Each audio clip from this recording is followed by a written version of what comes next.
Oke, saudara-saudara peserta mata kuliah algoritma dan dasar pemrograman, kita lanjutkan pembahasan kita masih terkait dengan array ya. Jadi kalau sebelumnya array satu dimensi, kemudian dilanjutkan dengan array dua dimensi, dilanjutkan dengan fungsi, dan sekarang kita lanjutkan dengan topik yang disebut sebagai dynamic memory allocation.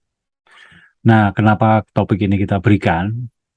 Karena pada saat sebelumnya, pada saat membahas topik array satu dimensi maupun array dua dimensi, maka kita biasanya menggunakan array itu ukurannya adalah statis. Artinya biasa kita buat banyaknya indeks dari suatu array itu adalah ukurannya yang paling besar atau maksimum. Jadi kalau kita memiliki data misalkan hanya 5, tapi karena di problem ini maksimum ukuran array-nya adalah 100 misalkan, maka kita mendeklarasikan dengan ukuran array yang paling besar yaitu 100, padahal kita pakai hanya 5. Nah, oleh karena itu sebelumnya kita sebut alokasi memori yang kita gunakan di sebelumnya itu adalah alokasi memori secara statis. Nah, sekarang kita lanjutkan dengan topik yaitu menggunakan alokasi memori secara dinamis. Artinya bahwa ukuran array itu akan kita sesuaikan dengan data yang ada. Jadi kalau datanya 5 ya kita buat aja array ukuran 5. Kalau datanya 10 kita buat array ukuran 10 dan segala macam. Jadi ukuran array itu kita sesuaikan dengan kebutuhan. Nah, kalau demikian halnya maka kita butuh teknik alokasi memori itu secara dinamis. Artinya bukan statis. Kalau statis, kalau kita buat 100 ya sudah 100, kita nggak bisa nambah, tapi kita isi dengan data lebih kecil dari 100 juga tidak masalah. Itu adalah sebelumnya. Nah, sekarang ukuran alokasi memori secara dinamis ini artinya bahwa ukuran array-nya akan efisien jika kita sesuaikan dengan kebutuhan. Artinya bahwa program akan mengeksekusi sesuai dengan kebutuhan data yang ada. Nah, bagaimana caranya mengalokasikan memori ini dengan menggunakan dynamic memory allocation? Jadi, memori itu akan dialokasikan pada saat program dijalankan, atau yang biasa kita sebut sebagai akan dialokasikan pada saat runtime. Jadi pada saat program itu diproses. Dan ini mengurangi beban pada memory stack, jadi nanti Anda bisa belajar di mata kuliah berikutnya apa yang disebut sebagai memory stack, karena data itu akan disimpan pada area yang lainnya dan segmentasi. Jadi nanti akan kita jelaskan di kelas apa yang dimaksud dengan ini. Nah, fungsi yang digunakan untuk mengalokasikan memori secara dinamis ini adalah malloc atau singkatan dari memory allocation. Jadi fungsinya adalah seperti ini, bintang malloc. Artinya bahwa return type dari fungsi ini adalah pointers. Jadi ada bintang malloc, kemudian argumennya adalah ukurannya berapa. Jadi Anda itu mau mengalokasikan ukuran memori berapa. Sehingga ini bisa kita gunakan pada saat program itu runtime. Jadi kalau N-nya kita masukkan 5, ya sudah kita alokasikan memori sebanyak 5. Seperti contoh program di bawah ini. Jadi di situ ada scanf dan N, artinya kita membaca nilai N, baru kemudian kita siapkan array berukuran N. Jadi ini kita siapkan array satu dimensi berukuran N. Dengan cara seperti apa? Jadi di sini ada pointers, variable pointers yaitu dt, di atas ada int bintang dt, maka dt itu sama dengan int dalam kurung bintang, kemudian malloc n kali size of int. Kita tahu bahwa ukuran memori yang dialokasikan untuk menyimpan n buah data yang masing-masing berukuran integer itu kan n kali size of int. Ya. Jadi saya kira ini adalah ukuran atau luas, bisa kita sebut sebagai luas dari memori yang dibutuhkan. Nah, kalau sudah demikian, maka kalau Anda mau memasukkan nilai ke dalam array itu sama seperti biasa. Jadi kita memasukkan ke array seperti biasa. Jadi scanf %d dan dti, di mana i-nya dari 0 sampai n. Jadi ini seperti biasa. Jadi perbedaannya hanya pada saat mengalokasikan memori, jadi pada saat menyiapkan array. Jadi kita tidak membuat int dt dalam kurung 100 misalnya, enggak. Kalau itu kan statis, kalau ini dinamis ya udah kita baca n-nya baru kita alokasikan memori sebanyak n dengan cara malloc dalam kurung n kali size of tipe datanya dalam hal ini adalah int. Jadi itu yang kita namakan sebagai dynamic memory allocation. Nah, ini contoh bagaimana sebuah program membaca data dimasukkan dalam array kemudian dituliskan atau dicetak dan mencetaknya dengan menggunakan fungsi print 1D di sini. Jadi di sebelah kanan itu ada print 1D intn, intan seperti biasa. Jadi ngeprint array satu dimensi. Dan sebelah kiri itu program untuk membaca datanya. Jadi scan fn, jadi n-nya di sini datanya contohnya adalah 10. Kemudian datanya 576 dan seterusnya sampai 10. Itu dibaca, tapi sebelumnya kita siapkan dulu alokasi memorinya. dt sama dengan int dalam kurung bintang malloc n kali size of int. Jadi ini sama saja dengan Anda itu membuat deklarasi int dt dalam kurung n gitu. Sama saja dengan itu, tapi kita menggunakan fungsi malloc. Setelah itu seperti biasa kita baca, kita masukkan DTI, kemudian kita print. Jadi seperti biasa. Itu contoh penggunaan jari malloc. Terkait dengan itu, jadi tadi saya sebut bahwa malloc itu adalah fungsi yang return type-nya adalah pointer. Jadi kita juga bisa membuat fungsi yang lain yang return type-nya adalah pointer. Sebagai contoh di sini, kalau saya membalik array, di mana ada suatu array di dalam fungsi, di dalam program utamanya, suatu array dt, jadi saya baca data, kita simpan ke dalam dt, kemudian saya balik array-nya itu, tapi saya simpan di array yang lain. Dalam hal ini misalkan saya simpan di res. Jadi saya gunakan fungsi untuk membalik. Jadi return type dari fungsi balik itu adalah sebuah array. Dan kita tahu bahwa itu merupakan, kita sudah paham bahwa array itu adalah pointers ke elemen pertama. Jadi fungsi membalik elemen array 1D, itu saya buat fungsinya adalah int bintang. Balik dalam kurung intn, int bintang A. Jadi A itulah menerima array, N menerima banyaknya data, dan hasil dari membalik ini, itu adalah yang dikembalikan adalah pointer. Dalam hal ini, jadi fungsi balik itu mengirimkan hasil berupa pointer. Jadi ini adalah sebuah contoh, sebuah fungsi yang bisa kita buat sendiri, di mana return type-nya adalah pointers. Jadi sama dengan malloc tadi. Kalau malloc itu kan return type-nya adalah pointers. Makanya prototype-nya adalah tadi adalah bintang malloc.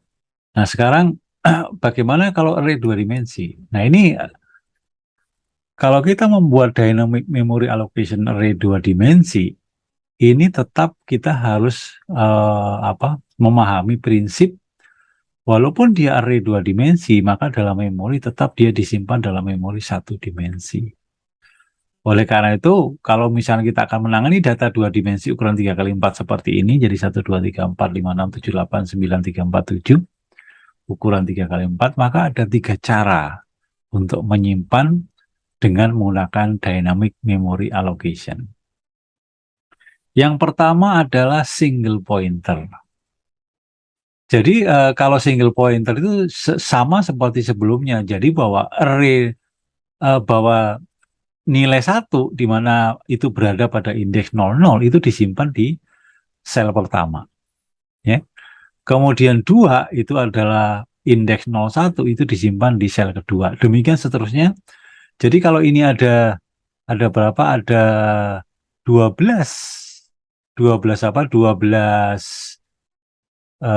data karena 3x4, maka akan disimpan di sel itu sebanyak 12. Jadi indeks terakhir adalah indeks ke-11.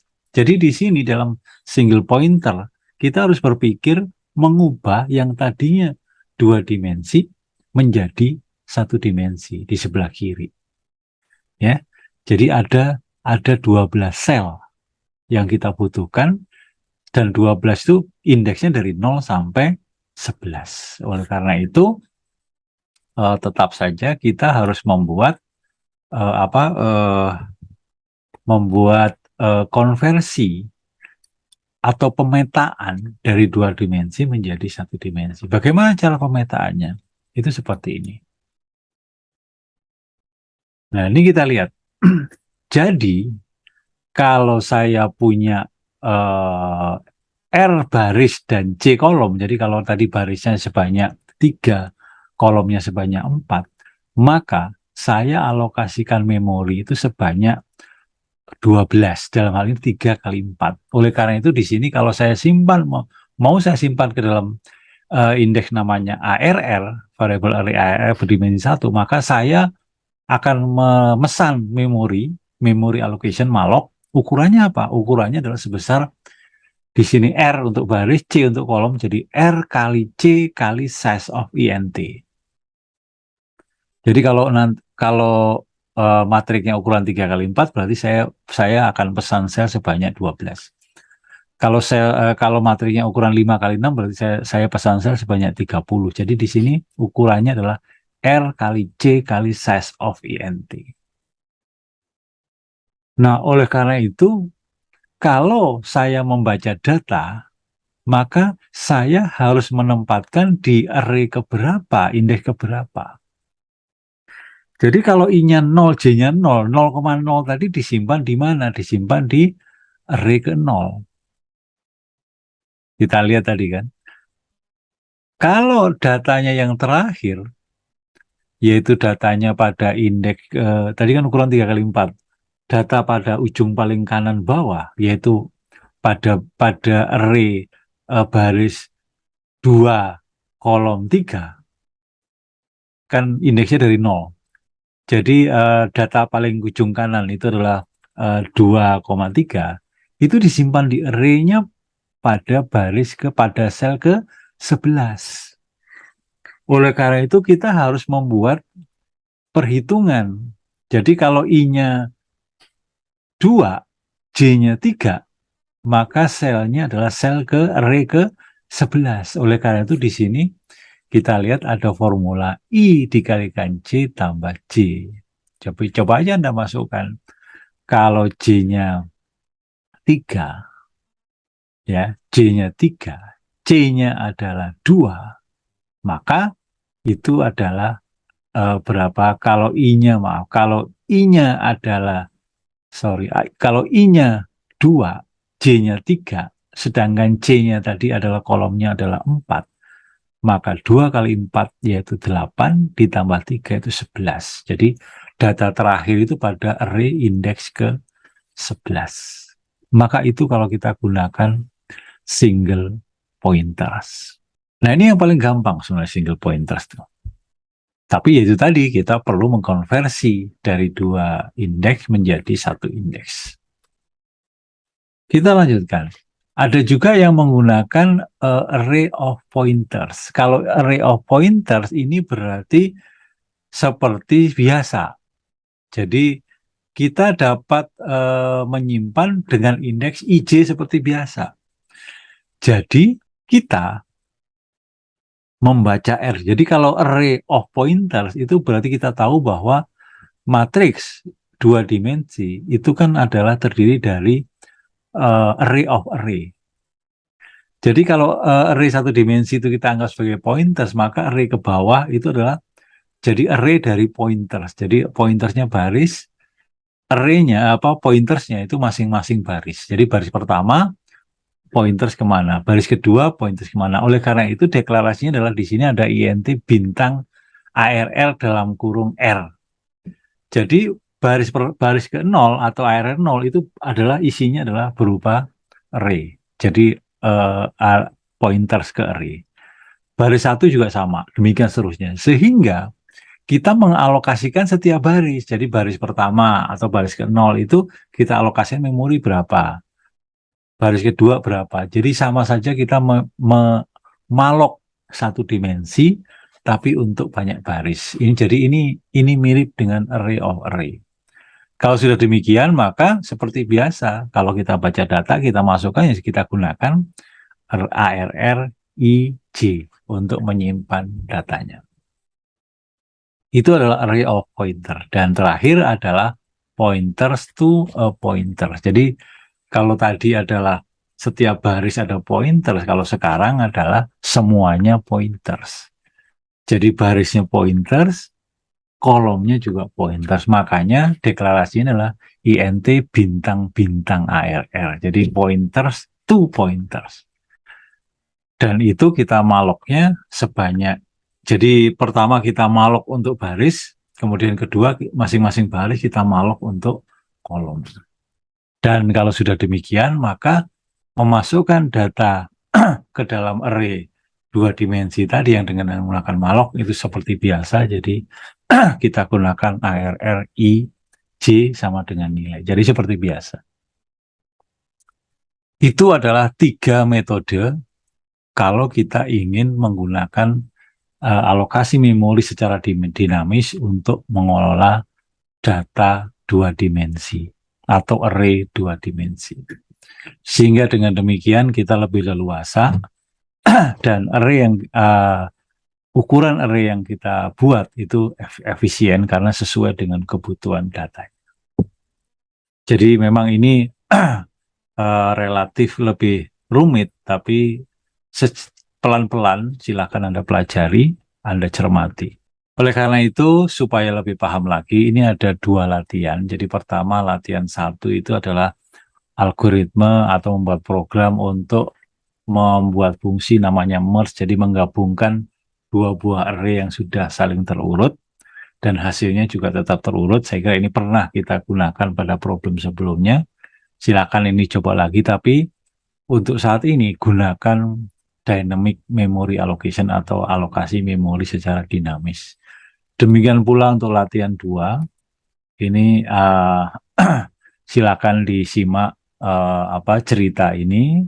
Saya kira Anda sudah pernah mendapatkan mata kuliah computational thinking, jadi silakan Anda melakukan abstraksi, silakan Anda cari solusinya dan bagaimana algoritmanya, kemudian Anda implementasikan dalam program C, dan tetap silakan menggunakan dynamic memory allocation. Saya kira demikian materi ini secara singkat dan nanti akan diperjelas pada saat kuliah di kelas. Selamat belajar.